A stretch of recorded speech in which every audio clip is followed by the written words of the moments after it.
তাহলে অ্যাসিড, ক্ষার, লবণ। অ্যাসিড আর ক্ষার। তোমরা অনেকেই আচার খেয়েছো, সাথে কিরকম লাগে? চেকা চেকা। আবার ক্ষার খেয়েছো অনেকে? ক্ষার, ক্ষার বলতে সাবান, ছোটবেলাতে খাও, সাবান গুঁড়িও খাও, সাবানও খাও, কিন্তু টেস্টটা হয়তো মনে নাই। টেস্টটা কি রকম? তেতো বা তেতো বা কষার মতো লাগে। কিরকম লাগে? একটা কষা স্বাদের লাগে। কিরকম লাগে ওটা? একটা কষা স্বাদের লাগে। তাহলে যদি আমরা ক্ষারকে খাই কিরকম লাগবে? কষা স্বাদের।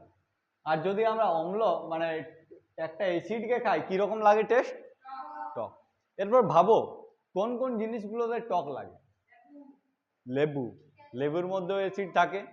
তেঁতুল, তেঁতুলের মধ্যেও অ্যাসিড থাকে। আর বিলাতি, বিলাতির মধ্যেও অ্যাসিড থাকে। আম, আমের মধ্যেও অ্যাসিড থাকে। যে জিনিসগুলো আমাদের টক লাগবে সেই জিনিসগুলোর মধ্যে কি থাকবে? অ্যাসিড। ওই জিনিসগুলোর মধ্যে কি থাকবে? অ্যাসিড থাকবে। এরপর ধরে নাও তোমরা নিজেই বললে যে প্রাকৃতিক কিছু জিনিস যেগুলোতে তেঁতুল বা টক থাকবে বা যেগুলো টক লাগবে, কিরকম গুলো? দেখো প্রথমে কি আছে? এই যে তেঁতুল, তেঁতুলের মধ্যে কি অ্যাসিড থাকে? তেঁতুলের মধ্যে কি অ্যাসিড থাকবে? তেঁতুলের মধ্যে কি অ্যাসিড থাকবে? Tartaric acid. এবার তোমরা মনে রাখবে কি করে যে তেঁতুলের মধ্যেই টারটারিক অ্যাসিড থাকবে? তেঁতুলকে ইংরেজিতে কি বলা হয়? টিমারিন। কি বলা হয়? টিমারিন। তো সেই টিমারিন থেকে টারটারিক অ্যাসিড, টিটি দুটোই, বুঝলে? এখানে টিমারিন আর টারটারিক অ্যাসিড দুটোই টিটি। এখান থেকে তোমরা মনে রাখতে পারবে তেঁতুলের মধ্যে কি অ্যাসিড থাকবে? Tartaric acid. তেঁতুলের মধ্যে কোন ধরনের অ্যাসিড থাকবে? Tartaric acid. এরপর আছে লেবু, লেবু বা কমলা লেবু, এই দুটোর মধ্যেই থাকে সাইট্রিক অ্যাসিড। কি থাকে? কি থাকে? Citric acid. সাইট্রিক। আমাদের রাঢ় বাংলাতে একটা কথা আছে, শিঠাইন গেল। তেঁতুলটা খালি বা লেবুটা খালি, জিভটা শিঠাইন গেল। এটা রাঢ় বাংলায়। এটা যারা ওয়েস্ট বেঙ্গলের পুরুলিয়া, বাঁকুড়া এই দিকের মানুষ তারা বুঝতে পারবে। তো এই শিঠাইন গেল থেকে সাইট্রিক অ্যাসিড। তাহলে লেবু খাওয়ার পরে জিভটা শিঠাইন যায়। এই শিঠাইন যাওয়া থেকে কি অ্যাসিড বুঝতে পারবে? Citric acid. তাহলে লেবুতে কি অ্যাসিড থাকবে? Citric acid. লেবুতে কি অ্যাসিড থাকবে? Citric acid. এরপর যে পিঁপড়ে, পিঁপড়ে তোমাকে যখন কামড়ায়, জ্বলন করে যে জায়গাটাতে কামড়ায় সেটাতে না কার কার কার কার জ্বলন করে না পিঁপড়ে কামড়াবার পরেও? তাহলে পিঁপড়ে যদি কামড়ায় কোনো একটা জায়গাতে তাহলে সেই জায়গাটাতে জ্বলন করে, তাই তো? তো পিঁপড়ের মধ্যে কি থাকে? ফর্মিক অ্যাসিড বা মিথানোইক অ্যাসিড। কি থাকে? ফর্মিক অ্যাসিড বা মিথানোইক অ্যাসিড। কি থাকে? ফর্মিক অ্যাসিড বা মিথানোইক অ্যাসিড। আমরা যখন কেউ ভালো কিছু কাজ করে তখন আমরা বলি ও ফর্মে আছে আজকে, কথাটা বলি তো। তাহলে পিঁপড়াটা কামড়ানোর আগে কি, কামড়ানোর পর কি যখন কামড়ায় তখন কোন মুডে থাকে? না ফর্মে থাকে। পিঁপড়াটা সেই সময় ফর্মে থাকে। আমরা বলি না আজকে ও ভালো খেলছে, তার মানে ও ফর্মে আছে, তাই তো? ধরে নাও ফাইনালের দিন, T20 ফাইনালের দিন, কি নাম? সূর্যকুমার যাদব না, ও তো খেলতেই পারেনি। বর্মা, তিলক বর্মা। তিলক বর্মা দারুণ খেলেছিল। তাহলে আমরা কি বলি? যে উনি তিলক বর্মা ফর্মে আছে। তাহলে পিঁপড়া যখন আমাদেরকে কামড়ায় তখন পিঁপড়াও ফর্মে থাকে। পিঁপড়া ফর্মে থাকে, তাহলে পিঁপড়ার হুলে কি অ্যাসিড আছে? Formic acid. কি আছে? Formic acid. তাহলে পিঁপড়া ফর্মে আছে, পিঁপড়ার হুলে আছে ফর্মিক অ্যাসিড। তাহলে পিঁপড়া ফর্মে আছে, পিঁপড়ার হুলে আছে ফর্মিক অ্যাসিড। তাহলে তেঁতুলে কি অ্যাসিড আছে? Tartaric acid. কি অ্যাসিড আছে? Tartaric acid. এগুলো কিন্তু মনে রাখবে, কারণ পরীক্ষাতে এগুলোই আছে যে তোমাকে বলে দেবে কমলা লেবুতে কোন ধরনের অ্যাসিড আছে, বুঝতে পারলে? তাহলে কমলা লেবু খেয়ে তোমার জিভটা শিঠাইন গেছে, শিঠাই গেলে সাইট্রিক অ্যাসিড। জিনিসটা বুঝতে পারছো? তোমরা তেঁতুল খেয়েছো, তেঁতুলের ইংরেজি নাম টিমারাইন, তো ওইখান থেকে মনে রাখবে তেঁতুলে আছে টারটারিক অ্যাসিড। পিঁপড়া যখন কামড়ায় তখন ও ফর্মে থাকে, ও কিসে থাকে? ফর্মে থাকে। তাহলে পিঁপড়ার হুলে কি আছে? Formic acid. কি আছে? Formic acid. টমেটো, টমেটোতে আছে অক্সালিক অ্যাসিড। কি আছে? Oxalic acid. কি আছে? Oxalic acid. টমেটোতে কি আছে? Oxalic acid. কি আছে? Oxalic acid. টমেটোতে কি আছে? Oxalic acid. কি আছে? Oxalic acid. এরপর আপেল, আপেলে আছে মেলিক অ্যাসিড। কি আছে? Malic acid. আপেলের মধ্যে কি আছে? Malic acid. কি আছে? Malic acid. আপেলের মধ্যে কি আছে? Malic acid. আর তোমরা যখন অনেক বেশি খাবার খেয়ে নাও তখন শরীরটা কি রকম লাগে? একবার অসমট ফসমট লাগে, কোনো কাজ করতে মন যায় না।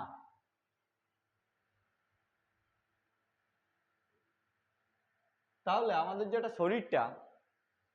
শরীরটা লেকলেকে হয়ে যায়, তাই তো? কোনো কাজ করতে মন যায় না। আবার তোমরা যদি দইটাকে টাচ করো তাহলে কি দেখতে পাবে? লেঠো লেঠো দেখতে পাবে, হাতে লেগে যাবে, লেক লেক করতে থাকবে। দইয়ের মধ্যে দইটাকে যদি তোমরা হাতে টাচ করো তাহলে দইটা লেক লেক করতে থাকবে, হ্যাঁ কি না? তাহলে দইয়ের মধ্যে আছে ল্যাকটিক অ্যাসিড। কি অ্যাসিড? Lactic acid. দইটা কি রকম? লেকলেকে, তাই দইয়ের মধ্যে কি আছে? Lactic acid. তাহলে দইয়ের মধ্যে কি আছে? Lactic acid. তেঁতুলের মধ্যে কি আছে? Tartaric acid. তেঁতুলের মধ্যে কি আছে? Tartaric acid. কমলা লেবুর মধ্যে কি আছে? Citric acid. পিঁপড়ের মধ্যে কি আছে? Formic acid. কি আছে? ফর্মে আছে। পিঁপড়াটা যখন কামড়ায় তখন ফর্মে থাকে, তাই তো? ওটার মধ্যে আছে ফর্মিক অ্যাসিড। টমেটোতে কি আছে? Oxalic acid. কি আছে? Oxalic acid. টমেটোতে কি আছে? Oxalic acid. আপেলে কি আছে? আপেলে কি আছে? Malic acid. আর দইয়ে দইয়ে কি আছে? Lactic acid. আর কিছুগুলো দেখে নাও, আরেকটা অ্যাড করে নাও, এখানে অ্যাড করো ভিনিগার। কি?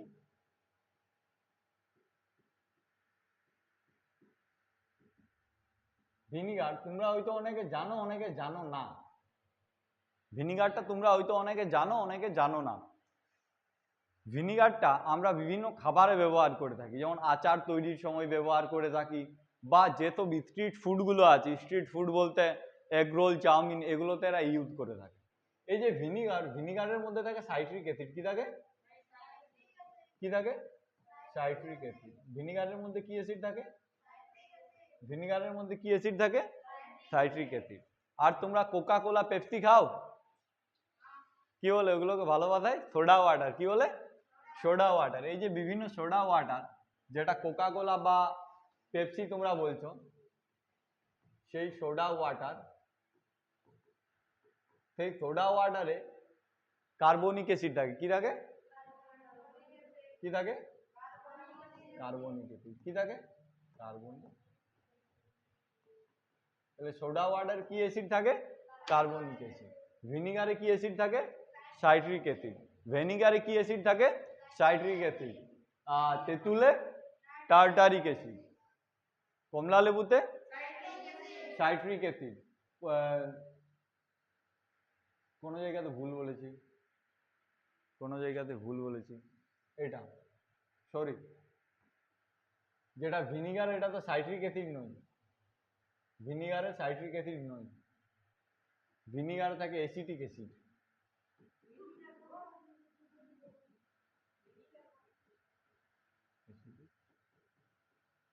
কি বলছো? ভিনিগার, ভিনিগার একটা বোতল, বোতলের মধ্যে জলের মতো একটা জিনিস থাকবে, হলো একদম সাদা, আর ওটার মধ্যে কি মেশানো থাকবে, মানে ওটাতে বেশিরভাগটা জলেই থাকে, তার সাথে কি মেশানো থাকে? Acetic acid. বুঝতে পারলে? মানে অ্যাসিটিক অ্যাসিডের জলীয় দ্রবণকে আমরা কি বলতে পারি? ভিনিগার। মানে অ্যাসিটিক অ্যাসিডের মধ্যে যদি আমরা অনেক বেশি পরিমাণে জল দিয়ে দিই সেটাকে আমরা কি বলবো? ভিনিগার। তাহলে যেটা ভিনিগার, ভিনিগারের মধ্যে কি থাকে? Acetic acid. কি থাকে? Acetic acid. যেটা সোডা ওয়াটারের মধ্যে কি থাকে? Carbonic acid. সোডা ওয়াটারের মধ্যে কি থাকে? Carbonic acid. পিঁপড়ার হুলে কি থাকে? Formic acid. Formic acid, formic না, ফর্মিক অ্যাসিড। যেটা দই, দইয়ের মধ্যে কি থাকে? Lactic acid. আপেলের মধ্যে মেলিক অ্যাসিড। কি থাকে? Malic acid. টমেটোর মধ্যে অক্সালিক অ্যাসিড। আর লেবুর মধ্যে সাইট্রিক অ্যাসিড। তেঁতুলের মধ্যে টার্টারিক অ্যাসিড। তাহলে এগুলো অ্যাসিড। আমরা কি বললাম একটু আগে, যে অ্যাসিডের টেস্ট কি রকম হবে? অ্যাসিডের স্বাদ কি রকম হবে? টক। আর যেটা খারের স্বাদ কি রকম হবে? খারের স্বাদ তেতো হবে।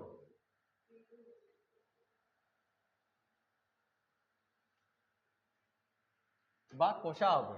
এরপর তুমি প্রত্যেকটা যে ক্ষার আছে সেটাকে মুখে নিয়ে টেস্ট করবে কি? প্রতিটা ক্ষারকে তুমি মুখে নিয়ে টেস্ট করবে কি যে এটা টক লাগছে না কোথা লাগছে দেখবো তারপরে এটা বলবো এটা ক্ষার? না। তুমি প্রত্যেকটা অ্যাসিডকে মুখে নেবে কি? ধরে নাও প্রতিটা খাবার আছে এটার মধ্যে অ্যাসিড আছে কিনা বা এই বোতলটাতে অ্যাসিড আছে না জল আছে সেটা টেস্ট করার জন্য তুমি জিভে নেবে কি? না, কখনোই না। তুমি টেস্ট করে বুঝতে পারবে না, তাই তো? বা টেস্ট করে বুঝতে পারবে কিন্তু তুমি টেস্ট করতে পারবে না। তোমাকে যদি বলে অ্যাসিটিক অ্যাসিড টেস্ট করো বা হাইড্রোক্লোরিক অ্যাসিড টেস্ট করো তাহলে ওটার টেস্টটা হয়তো টক হবে কিন্তু ওটা খাওয়ার পর তুমি বেঁচে থাকবে কিনা তার সন্দেহ নেই। তাহলে তুমি কোনো অ্যাসিড বা ক্ষারকে সবসময় টেস্ট করে দেখবে না। কোনো একটা জিনিস অ্যাসিড না ক্ষার সেটা দেখার জন্য আমাদের কিছু জিনিস আছে, মানে কিছু জিনিসের মধ্য দিয়ে আমরা বলতে পারি যে এটা অ্যাসিড না ক্ষার। তাহলে যে জিনিসটা আমাদেরকে চিনতে সাহায্য করবে এটা অ্যাসিড না ক্ষার তাদেরকে আমরা নির্দেশক বলবো। কি বলবো? নির্দেশক। তাহলে নির্দেশক কোনটা? যে জিনিসটা আমাদেরকে চিনতে সাহায্য করবে, যে জিনিসটা আমাদেরকে চিনতে সাহায্য করবে এটা অ্যাসিড না ক্ষার সেটাকে আমরা কি বলবো? নির্দেশক। সেটাকে আমরা কি বলবো? নির্দেশক। দেখো তোমাদের এইখানে আছে লিটমাস কাগজ, লিটমাস কাগজটাও একটা কি বটে? নির্দেশক। কি বটে? নির্দেশক। লিটমাস কাগজটাও কি বটে? একটা নির্দেশক। তোমাদের এখানে আছে লিটমাস কাগজ একটা নির্দেশক। যেটা লিটমাস কাগজ সেটা কি হবে? যদি ব্লু লিটমাসটা থাকে, যদি ব্লু কালারের লিটমাসটা থাকে ওটাকে তুমি যদি অ্যাসিড দিয়ে দাও তাহলে ওটা কি রকম রঙে পরিণত হবে? লাল রঙে। কি রকম রঙে পরিণত হবে? লাল রঙে। তাহলে যেটা নীল লিটমাস আছে সেটাকে যদি অ্যাসিড দিয়ে দাও তাহলে কি রঙে পরিণত হবে? লাল রঙে। আমার কাছে একটা লিটমাস পেপার আছে, আমি তোমাদেরকে দেখাচ্ছি, একটু দাঁড়াও। এই যে আমার কাছে লিটমাস পেপার রয়েছে, দেখতে পাচ্ছ তো? এটা একটা লিটমাস পেপার। কি কালারের আছে এটা আপাতত? এটা কি কালারের আছে? ব্লু। এরপর আমার কাছে হাইড্রোক্লোরিক অ্যাসিড আছে, দেখতে পাচ্ছ? এই হাইড্রোক্লোরিক অ্যাসিডটার মধ্যে যদি আমি এই লিটমাসটাকে দিই তখন এটা চেঞ্জ করবে, এটা এর কালারটা চেঞ্জ করবে। আমি এই লিটমাসটাকে এই যে এই দিকটা হাইড্রোক্লোরিক অ্যাসিডের মধ্যে দিয়ে দিলাম, দেখো হাইড্রোক্লোরিক অ্যাসিডের মধ্যে দিলাম, ওটার কালারটা কি করলো? চেঞ্জ হয়ে গেল। তাহলে একটা অ্যাসিড ব্লু লিটমাসকে কি কালারে চেঞ্জ করবে? লাল কালারে। তাহলে যে কোনো একটা অ্যাসিড ব্লু লিটমাসকে কি কালারে চেঞ্জ করবে? লাল কালারে। এবার তুমি হয়তো বলতে পারো যে এটা আপনি অ্যাসিডের মধ্যে দিয়ে দিলেন লাল হচ্ছে, আমরা এরপর জলের মধ্যে দিয়ে দেখবো যদি রং চেঞ্জ না করে। আমার কাছে তার জন্য জলও রেখেছি, আমি জলটা নিয়ে এসো তো।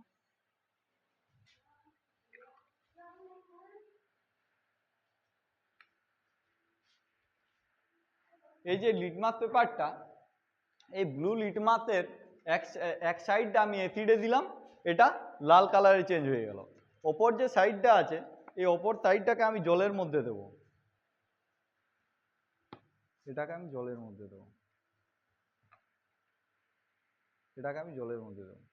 দেখো এটার কোনো বর্ণ চেঞ্জ করলো কি? দেখে নাও, কোনো বর্ণ চেঞ্জ করছে না। তাহলে আমি আরামসে বুঝতে পারবো কোনো একটা জিনিস তোমার অ্যাসিড না অ্যাসিড নয় সেটা এই ব্লু লিটমাস দিয়ে বুঝতে পারবো। যদি কোনো একটা বস্তু বা কোনো একটা লিকুইড অ্যাসিড হয় তাহলে ব্লু লিটমাসটা কি কালারের লিটমাসে চেঞ্জ হয়ে যাবে? লাল লিটমাসে। ব্লু লিটমাসটা কি কালারের লিটমাসে চেঞ্জ হয়ে যাবে? লাল লিটমাসে। ঠিক আছে, এটা নিলাম আমি। এরপর আমার কাছে যদি একটা লাল কালারের লিটমাস থাকে, যদি আমার লিটমাসের পেপারটাই লাল কালারের হয় তাহলে যদি ওটা ক্ষারের মধ্যে দিই তাহলে ওই লিটমাস পেপারটা কি কালারে চেঞ্জ হয়ে যাবে? নীল কালারের। তাহলে আমরা যদি একটা লাল লিটমাসকে নিই তাহলে এই লাল লিটমাসটা ক্ষারীয় দ্রবণে কি কালারে চেঞ্জ হয়ে যাবে? নীল কালারে চেঞ্জ হয়ে যাবে। তাহলে যদি নীল লিটমাসটা অ্যাসিডে কি কালারে চেঞ্জ হয়? লাল। কিন্তু এই যে লাল লিটমাসটা সেটা ক্ষারে কি কালারে চেঞ্জ হবে? ব্লু কালারে চেঞ্জ হবে। আরেকটা আছে আমাদের কাছে মিথাইল অরেঞ্জ। কি আছে? Methyl orange. এই মিথাইল অরেঞ্জটা একটা অরেঞ্জ কালারের লিকুইড। কি কালারের লিকুইড? অরেঞ্জ কালারের লিকুইড। এই অরেঞ্জ কালারের লিকুইড বা মিথাইল অরেঞ্জের মধ্যে তুমি যদি অ্যাসিড দাও তাহলে বুঝতে পারবে অ্যাসিডটা লাল কালারে পরিণত হবে। কি কালারে পরিণত হবে? লাল কালার। মানে মিথাইল অরেঞ্জটা আছে, ওই মিথাইল অরেঞ্জের মধ্যে তুমি যদি 1 ড্রপ 2 ড্রপ করে অ্যাসিড দিয়ে দাও তাহলে ওটা কি কালারে চেঞ্জ হবে? লাল কালারে চেঞ্জ হবে। আবার মিথাইল অরেঞ্জের মধ্যে তুমি যদি ক্ষার দাও তাহলে সেটা হলুদ কালার চেঞ্জ হবে। আমার কাছে মিথাইল অরেঞ্জও আছে, আমি তোমাদেরকে দেখাচ্ছি। তাহলে এই যে মিথাইল অরেঞ্জ, এটা দেখতে পাচ্ছ মিথাইল অরেঞ্জ কি কালারের আছে? অরেঞ্জ কালারের আছে। এই মিথাইল অরেঞ্জকে তুমি যদি মিথাইল অরেঞ্জের মধ্যে অ্যাসিড দাও তাহলে সেটা কি কালার চেঞ্জ হবে? লাল কালার চেঞ্জ হবে। মিথাইল অরেঞ্জের মধ্যে তুমি যদি অ্যাসিড দাও সেটা কি কালার চেঞ্জ হবে? লাল কালারে। একদম আমি দিচ্ছি একটা ছোট জায়গার মধ্যে।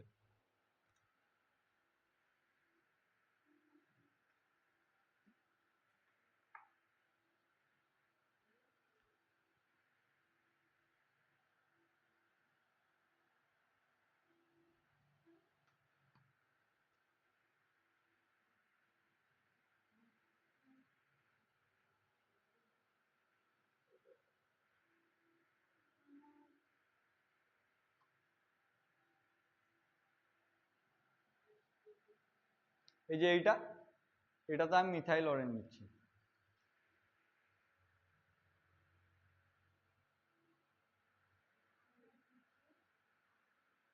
দেখতে পাচ্ছ এটা কমলা কালার কোন একটা জিনিস? কম পরিমাণে আছে, দেখা যাচ্ছে তো? না আর একটু দেবো, এটা জায়গাটা বড় হয়ে গেল এই জন্য একটু।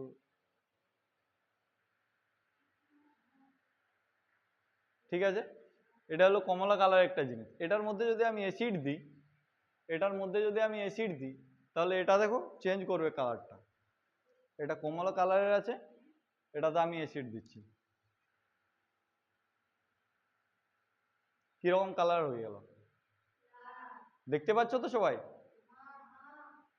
তাহলে এই যে মিথাইল অরেঞ্জের মধ্যে যদি অ্যাসিড দিচ্ছি তাহলে এটা কি হচ্ছে? লাল কালার।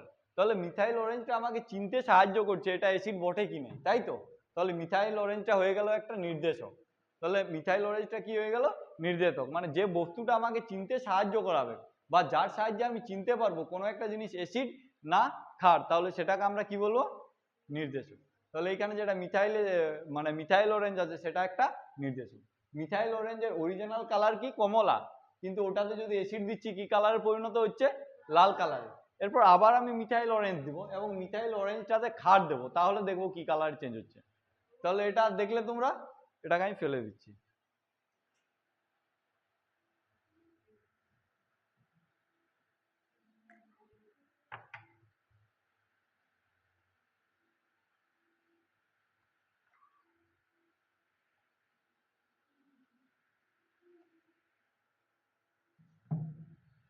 আবার এটাতে আমি মিথাইল অরেঞ্জ নিচ্ছি।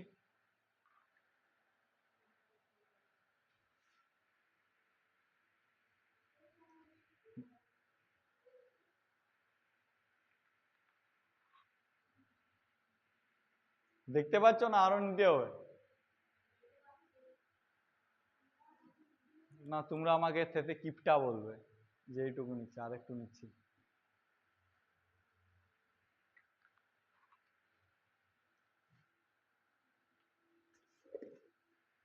দেখো এটা একটা মিথাইল অরেঞ্জ, এটাতে আমি একটা ক্ষার নিচ্ছি, ক্ষার হিসেবে আমি সাবান গুঁড়ি ইউজ করছি।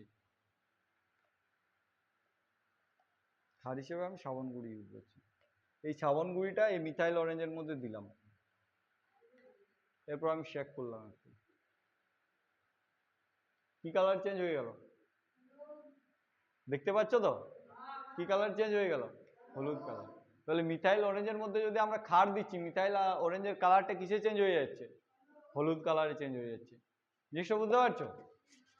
তাহলে এই যে মিথাইল অরেঞ্জও কি একটা নির্দেশক। এটা কি কালারের থাকে?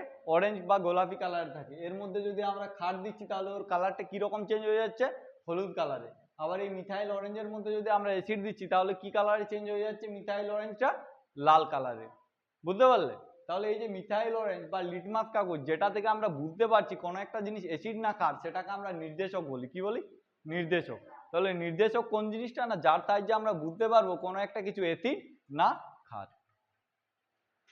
বুঝতে পারলে? এরপরে এরপর আমরা, এটা হলো আমাদের কাছে পিএইচ স্কেল আছে। পিএইচ স্কেলটা কি?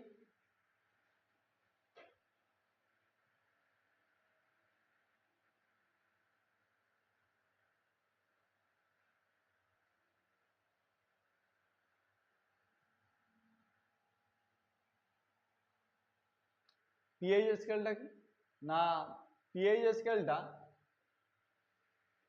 এটা একটা স্কেল, তোমাদের যেমন স্কেল দেখেছো সেই রকম একটা স্কেল। এটাতে কি হলো না, কে অ্যাসিড বা বেস তার একটা নির্দিষ্ট ক্রমে সাজানো হলো। দেখতে পাচ্ছ পিএইচ স্কেলে 0 থেকে শুরু করে 14 পর্যন্ত 14 মানে 15টা নাম্বার আছে, তাই তো 1 2 3 4 করে 15টা নাম্বার আছে, 0 থেকে 14 পর্যন্ত 15টা নাম্বার আছে। এই 15টা নাম্বারের যেটা মাঝের সংখ্যা সেটা হলো 7। কত? 7। তুমি দেখো 7-এর এইখানেও 1 2 3 4 5 6 7টা সংখ্যা এইদিকে আছে, আবার তুমি দেখবে 7টা এইদিকে আছে 1 2 3 4 5 6 7। তাহলে মাঝের সংখ্যাটা হচ্ছে 7, তাই তো। এই যে মাঝের সংখ্যাটা এটাকে না ধরা হয় ক্ষার না ধরা হয় অ্যাসিড, মানে এই যে মাঝের সংখ্যা 7 এটা না ক্ষার না অ্যাসিড, এটা হলো প্রশম। কি জল প্রশম না ক্ষার? তাহলে যেসব জিনিসগুলো প্রশম মানে যেসব জিনিসগুলো না অ্যাসিড না ক্ষার তাদেরকে আমরা তাদের পিএইচ স্কেল 7, তাদের যে পিএইচ স্কেলে মান সেটা 7। মানে যে দ্রবণগুলো বা যে জিনিসগুলো অ্যাসিডও নয় ক্ষারও নয়, যে জিনিসগুলো অ্যাসিডও নয় ক্ষারও নয়, যেগুলো প্রশম তাদের পিএইচ স্কেলে মান কত হয়? 7। এরপর যেগুলো অ্যাসিড হবে তাদের পিএইচ স্কেলের মানটা 7-এর চেয়ে কম হবে, যেগুলো অ্যাসিড হবে তাদের পিএইচ স্কেলের মান 7-এর চেয়ে কম হবে। আর যাদের যাদের যারা ক্ষার হবে তাদের যে পিএইচ স্কেলের মানটা সেটা 7-এর চেয়ে বেশি হবে। বুঝতে পারলে? মানে যেটা অ্যাসিড, অ্যাসিডগুলোর যে পিএইচ মান সেটা 7-এর চেয়ে কম হবে, আর যেটা ক্ষার তার যে পিএইচ মানটা সেটা 7-এর চেয়ে বেশি হবে। এরপর ভাবো লেবুর রস, লেবুর রসের মধ্যে আমি কি বললাম কি অ্যাসিড আছে? Citric acid. লেবুর রসের মধ্যে সাইট্রিক অ্যাসিড আছে। লেবুর রসের যে পিএইচ স্কেলের মান সেটা হলো 2.0 থেকে 2.6, মানে এইরকম জায়গাতে। বুঝতে পারলে? এরকম জায়গায় তোমার লেবুর অ্যাসিড, এই লেবুর যে রস তার পিএইচ মান কত? 2 থেকে 3-এর মধ্যে। আবার আমাদের পাকস্থলীর ভিতরে থাকা হাইড্রোক্লোরিক অ্যাসিড কি থাকে? Hydrochloric acid. এই যে হাইড্রোক্লোরিক অ্যাসিড এর যে পিএইচ মান সেটা হলো 1। কত? 1। পিএইচ মান হলো 1। এরপর বলো কোনটা বেশি অ্যাসিডিক, মানে কোনটার মধ্যে অ্যাসিড বেশি আছে? এই সাইট্রিক অ্যাসিডটা বেশি অ্যাসিডিক না যেটা পাকস্থলীতে আছে হাইড্রোক্লোরিক অ্যাসিড সেটা বেশি অ্যাসিডিক? কারণ আমরা যদি এই পিএইচ স্কেলটা দেখি তাহলে দেখতে পাবো যে এই দিক থেকে যত এইদিকে যাচ্ছে তত ক্ষারীয় ধর্মটা বাড়ছে, তাই তো। আবার যত এই দিক থেকে এইদিকে আসছে তত অ্যাসিডিক ধর্মটা বাড়ছে। তাহলে যত এই বাম প্রান্তের দিকে যে যে জিনিসগুলো থাকবে তারা সবচেয়ে বেশি অ্যাসিডিক। বুঝতে পারলে? তাহলে পাকস্থলীতে যে হাইড্রোক্লোরিক অ্যাসিড আছে আর লেবুতে যে সাইট্রিক অ্যাসিড আছে দুটো একজনের পিএইচ মান এইখানে আর একজনের পিএইচ স্কেলের মান এইখানে।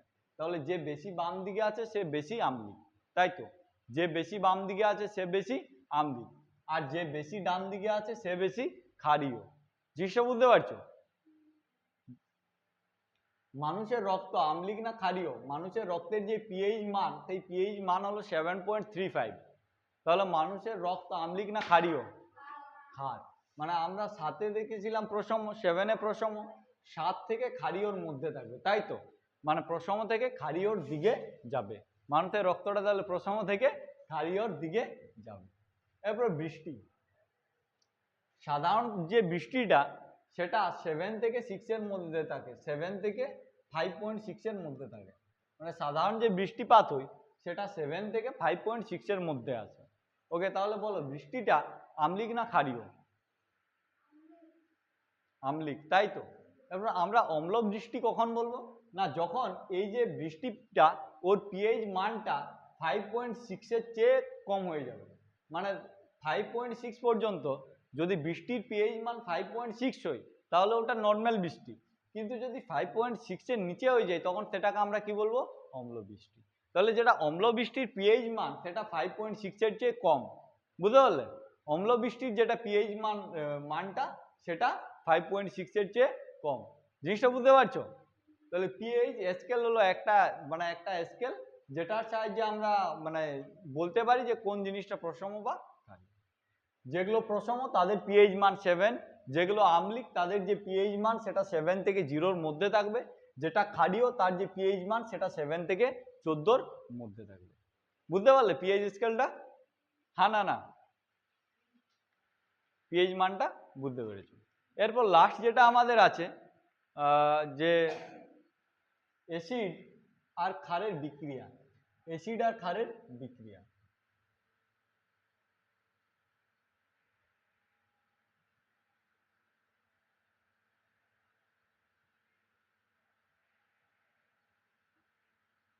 আমাদের হচ্ছে অ্যাসিড আর ক্ষারের বিক্রিয়া।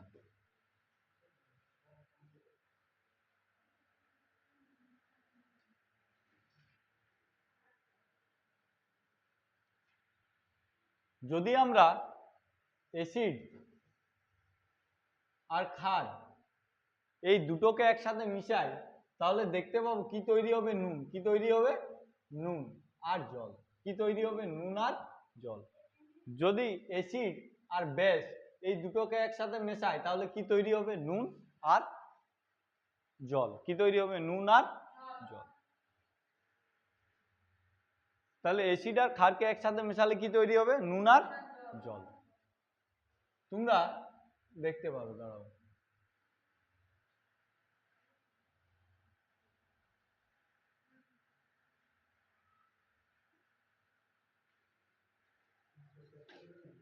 হুম,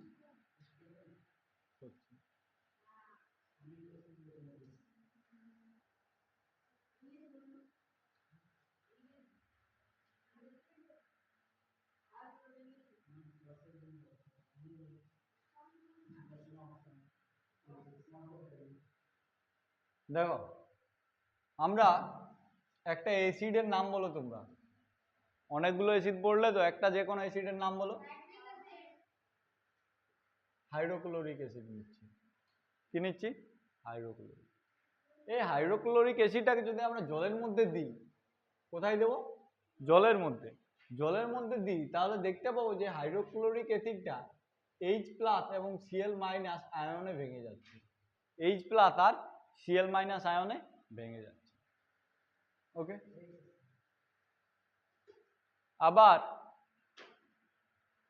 যদি আমরা এই কোন একটা ক্ষারকে নিই, ধরে নাও নিচ্ছি সোডিয়াম হাইড্রোক্সাইড, এটা একটা ক্ষার, এটাকে আমি নিচ্ছি। এটাকে যদি জলের মধ্যে আমি গুলে দেই তাহলে দেখতে পাবো Na+OH-। কি দেখতে পাবো? Na+OH-। Na+OH-। কারণ তোমরা বুঝতে পারছো যে কোনো একটা অ্যাসিডকে যদি আমরা জলের মধ্যে গুলে দিই তাহলে কি পাবো? H+ আয়ন পাবো। যদি কোনো একটা অ্যাসিডকে যদি জলের মধ্যে গুলে দিই তাহলে কি ধরনের আয়ন পাবো? H+ আয়ন পাবো। কোনো একটা ক্ষারককে যদি আমরা জলীয় দ্রবণে গুলে দিই তাহলে কি পাবো? OH- আয়ন পাবো। কি পাবো? OH- ion. তাহলে কোনো একটা অ্যাসিডকে যদি আমরা জলের মধ্যে গুলে দিই তাহলে কি পাবো? H+ ion. আবার যদি কোনো একটা ক্ষারককে জলের মধ্যে গুলে দিই তাহলে কি পাবো? OH- ion. জিনিসটা বুঝতে পারছো? একটাতে পাচ্ছি H+ আয়ন আর একটাতে পাচ্ছি OH- আয়ন। এরপর আমরা যে জায়গাতে ছিলাম সেই জায়গাতে যাই, প্রশমন বিক্রিয়াতে ছিলাম।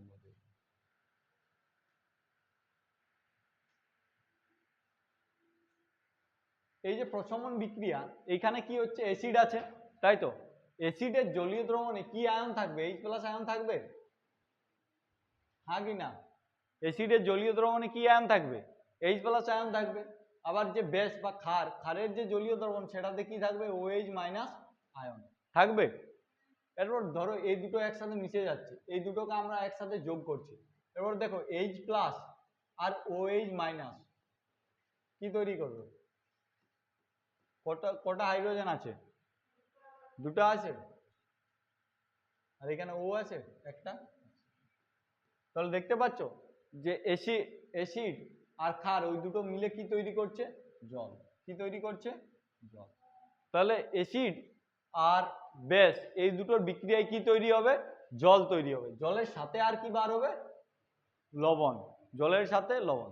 এরপর দেখো এই বিক্রিয়ার ফলে যেটা অ্যাসিড ছিল ওর অ্যাসিডিটি বা অ্যাসিডিক ধর্মটা চলে গেছে, হ্যাঁ কি না? যেটা বেস ছিল বেসের যে ক্ষারীয় ধর্মটা চলে গেছে, তাই তো। তার মানে দুটোই প্রসম হয়ে গেছে, দুটো বিক্রিয়া করে কি তৈরি করেছে? জল তৈরি করেছে। আর জল একটা প্রসম পদার্থ তো, হ্যাঁ কি না? জল একটা প্রসম পদার্থ। তাহলে এই যে এই বিক্রিয়াটাকে আমরা বলবো প্রশমন বিক্রিয়া। কি বলবো? প্রশমন বিক্রিয়া। তাহলে যে বিক্রিয়ায় অ্যাসিড আর বেস বিক্রিয়া করে একটা প্রশম পদার্থ অর্থাৎ জল এবং লবণ তৈরি করে, সেটাকে আমরা কি বলি? প্রশমন বিক্রিয়া। কি বলি? প্রশমন বিক্রিয়া।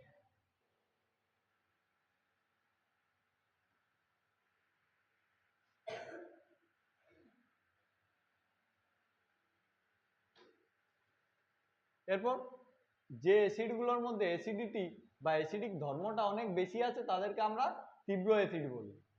যে অ্যাসিডের মধ্যে অ্যাসিডিক ধর্মটা অনেক বেশি আছে সেটাকে আমরা তীব্র অ্যাসিড বলি। তাহলে তীব্র অ্যাসিডের মধ্যে কোনগুলো পড়বে? হাইড্রোক্লোরিক অ্যাসিড পড়বে যেটা পাকস্থলীতে থাকে, সালফিউরিক অ্যাসিড পড়বে, আর নাইট্রিক অ্যাসিড পড়বে। মানে কিছুগুলো যে তীব্র অ্যাসিড, সেই তীব্র অ্যাসিডের নাম হলো hydrochloric acid, sulphuric acid, nitric acid. অতএব তোমরা আমাদের বলো যে আমাদের পাকস্থলীতে কোন ধরনের অ্যাসিড আছে? হাইড্রোক্লোরিক মানে তীব্র অ্যাসিড না দুর্বল অ্যাসিড? তীব্র অ্যাসিড আছে। আর দুর্বল অ্যাসিড কোনগুলো? না যেটা তোমরা খাও, ভিনিগার, তাই তো, যেটা ফাস্ট ফুডে দেওয়া হয়। অ্যাসিটিক অ্যাসিড এটাও দেওয়া হয় আচার তৈরির সময়। এগুলো এগুলো হলো দুর্বল অ্যাসিড।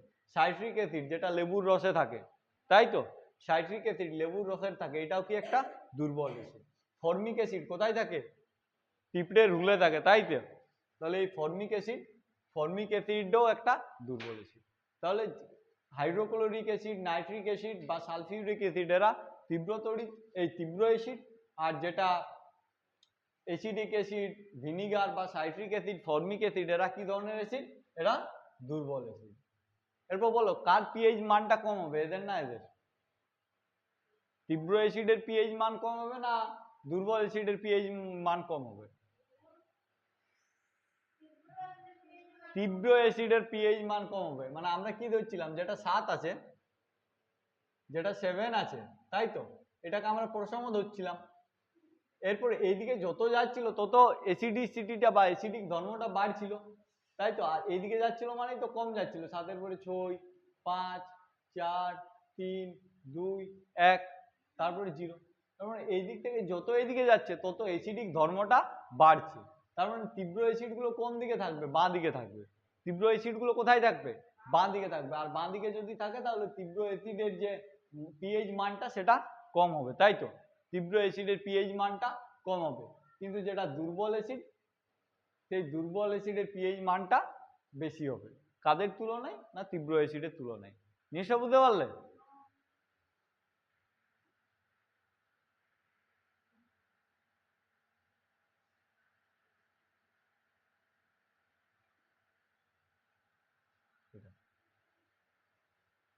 এটা আমাদের প্রত্যেক দিনের জীবনে কাজে লাগে।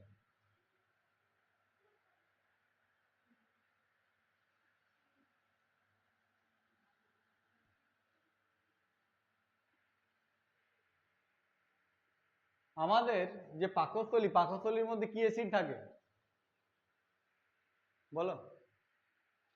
পাকস্থলীর মধ্যে কি ধরনের অ্যাসিড থাকে? একটু আগেই বললাম HCl, হাইড্রোক্লোরিক অ্যাসিড। কি থাকে? Hydrochloric acid. পাকস্থলীর মধ্যে কি থাকে? Hydrochloric acid. কোনো কারণবশত যদি এই হাইড্রোক্লোরিক অ্যাসিডের মানটা বেশি হয়ে যায় তাহলে কি হবে? অ্যাসিড বেশি হয়ে যাচ্ছে, তাহলে পেটটা জ্বালা করবে, তখন তুমি কি খাবে? অ্যান্টাসিড খাবে। কি খাবে? অ্যান্টাসিড খাবে। অ্যান্টাসিডটা কি ধরনের? ওটা একটা ক্ষারীয় পদার্থ। কি পদার্থ? ক্ষারীয় পদার্থ। কি পদার্থ অ্যান্টাসিডটা? ক্ষারীয় পদার্থ। কি পদার্থ? ক্ষারীয় পদার্থ। এবার তোমার পাকস্থলীতে অতিরিক্ত হাইড্রোক্লোরিক অ্যাসিড হয়ে গেছে, এরপর তখন তুমি কি করছো? না একটা ক্ষারীয় পদার্থ দিচ্ছ। তাহলে এই ক্ষারীয় পদার্থটা আর এই অ্যাসিড, এই দুটো মিশে কি তৈরি করবে? জল তৈরি করবে, লবণ তৈরি করবে, হ্যাঁ কিনা? আর এই যে জল লবণ, এটা কি ধরনের পদার্থ? প্রশম পদার্থ বটে, তাই তো। কারণ এরপর যেটা অ্যাসিডিটি ছিল পাকস্থলীতে, যেটাতে অ্যাসিড ছিল, সেই জায়গাটাতে কি চলে এলো? জল চলে এলো। তাহলে জ্বালা করবে আর না, আর জ্বালা করবে না, তাই তো? অ্যাসিডের জন্য তো জ্বালা করছিল। তাহলে আমি যখন না, যখন অ্যাসিডটা ভিতরে বেশি হয়ে গেছে তখন জ্বালা করছে। আমি কি করছি, একটা ক্ষার খেয়ে নিচ্ছি। কি করছি? ক্ষার খেয়ে নিচ্ছি। ক্ষারটা খাওয়ার ফলে কি হচ্ছে, যে এই যে অ্যাসিডটা আছে, অ্যাসিডের সাথে ক্ষারের বিক্রিয়া হচ্ছে, আর অ্যাসিড আর ক্ষারের বিক্রিয়ায় কি তৈরি হয়? লবণ জল। তাহলে না অ্যাসিডটা থাকছে না ক্ষারটা থাকছে, কি থাকছে? লবণ জল। বুঝতে পারলে? এরপর যদি এটা অ্যাসিডের জায়গায় জল চলে আসে তাহলে কি আর জ্বলবে? না।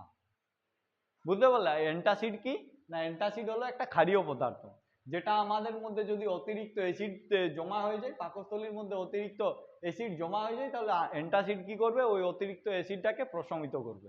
বুঝতে পারলে?